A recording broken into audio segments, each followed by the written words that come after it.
यहाँ पे NR7, अभी मैं सारी चीज़ें बता रहा हूँ तो ध्यान से देखिए। यहाँ पे आके NR7 बनता है, यानी कोई नैरो रेंज बनती है। बैंक निफ्टी वहाँ पे 6 दिन, 7 दिन, 8 दिन, 9 दिन एक रेंज बनाता है। उस रेंज के अंदर में ये फंस जाता है और फंसने के बाद में देखिए जब मार्केट का ट्रेंड अप है, ये क्या है, यहाँ पे ट्रेंड क्या है, अप है, हमारा ट्रेंड अप है, तो यहाँ पे चांसेस क्या है, यहाँ पे चांसेस ये है कि यहाँ पे अगर नैरो रेंज बन रही है तो उसके बाद 80%, ध्यान रखिएगा, 80% चांसेस ये होते हैं कि मार्केट इस नैरो रेंज के बाद में ब्रेक डाउन करेगा। देखिए ब्रेकआउट नहीं करेगा। क्यों नहीं करेगा?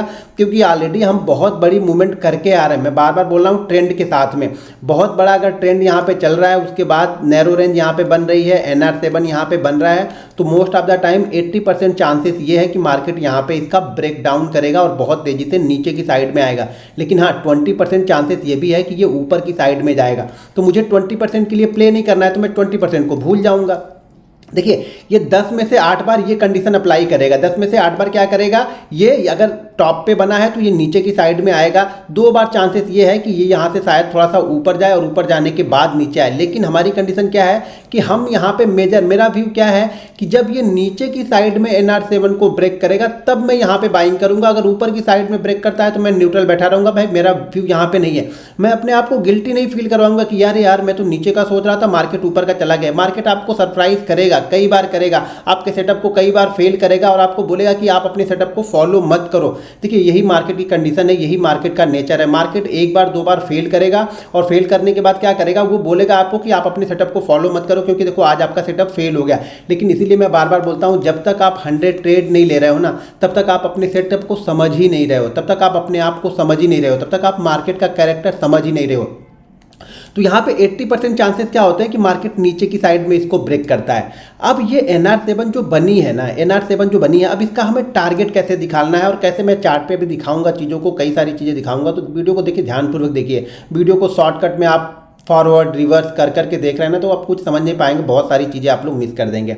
अब जो ये 20% है, बहुत सारे लोगों को इस 20% के और सही करना है। यानी 80% तो हम ठीक है कि 80% नीचे जाएगा, लेकिन इस 20% को कैसे ठीक करें। इस 20% को ठीक करने के चक्कर में ना वो 80% मिस कर देते हैं आप लोग। तो आप ये 20% छोड़ दो, ये कभी भी आपको फेल ही करेगा और कभी भी आपको ये सरप्राइज ही करेगा। लेकिन हाँ, अगर नीचे की साइड में ब्रेक कर दिया तो हमें कोई दिक्कत ही नहीं। हम बैठे थे नीचे की साइड के लिए, मार्केट ने ऊपर की साइड में NR7 को ब्रेक किया, छोड़ दो, क्योंकि ऑलरेडी एक बहुत बड़ी मूवमेंट हो चुकी है। तो मैं ऊपर की साइड में यहाँ पे घुसने वाला नहीं हूँ, मैं यहाँ पे वेट कर रहा हूँ नीचे की साइड में, ठीक है।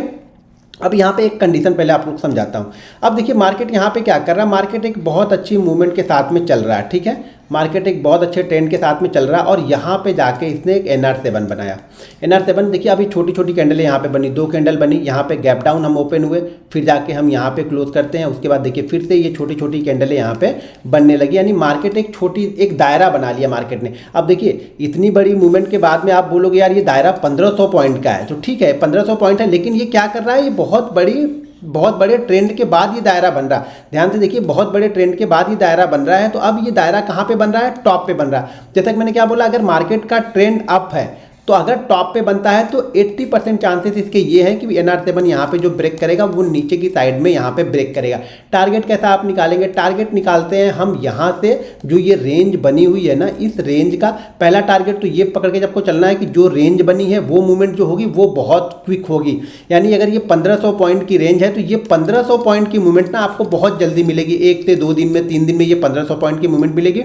उसके बाद सेकंड टारगेट होता है 1x2, यानी जितने पॉइंट की ये रेंज बनी थी उसका रेंज ये 1400 पॉइंट 1500 पॉइंट की रेंज है, तो हमारा टारगेट यहाँ पे सीधा 2800 से 3000 ये हमारा टारगेट यहाँ पे होगा NR7 का। और ये लास्ट जो NR7 बनी थी सेल साइड में, इसने 3000 पॉइंट का यहाँ पे 2800 से 3000 पॉइंट का ये टारगेट यहाँ पे दिया था, ठीक है। ये कंडीशन कब है, देखिए अलग अलग कंडीशन है, बाइंग साइड की कंडीशन अलग होगी, सेल साइड की कंडीशन अलग होगी। तो यहाँ पे ध्यान से सुनिएगा।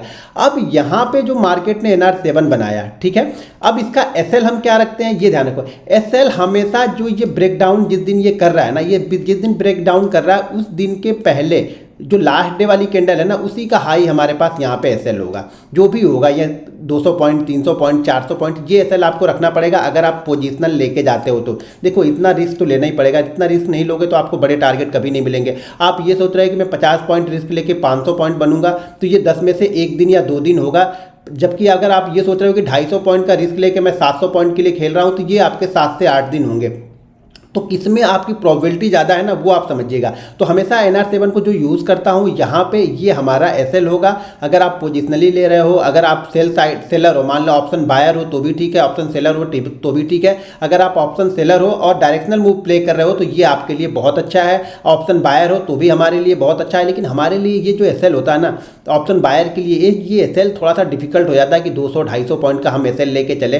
तो हम थोड़ा सा सेफ खेलने के लिए क्या करते हैं कि मार्केट के उस दिन की कंडीशन, उस दिन की मूवमेंट के हिसाब से डिसाइड करते हैं। और जो लास्ट डे की क्लोजिंग होती है ना, ये इंट्राडे वालों के लिए बता रहा हूँ, इंट्राडे वालों के लिए लास्ट डे की जो क्लोजिंग होती है ना, उस क्लोजिंग से ऊपर रखते हैं। उस क्लोजिंग यानी लास्ट डे की क्लोजिंग मान लीजिए 40,000 है, तो मैं क्या करूंगा, SL क्या रख दूंगा 40,000। अगर मैं सेल कर रहा हूं तो 40,100 यानी लास्ट डे की क्लोजिंग से 100 पॉइंट ऊपर मैं लेके जाऊंगा यहाँ पे SL। पहला, अगर पहले 15 मिनट में उसने अपने ओपन को ही टच नहीं किया तो मैं क्या करूंगा, जो आज की ओपनिंग होगी उसको मैं यहाँ पे SL लगा के बैठ जाऊंगा। ठीक है, क्लियर हो गया। ये NR7 ऊपर की साइड में जब बनी और नीचे की साइड में गिरी तब। अब NR7 की तो ऊपर की साइड में बनी और सेल साइड में हुआ, नीचे की साइड में हमें कैसे फॉलो करना है। देखिए नीचे की साइड के लिए कंडीशन अलग है। अगर हम बाइंग साइड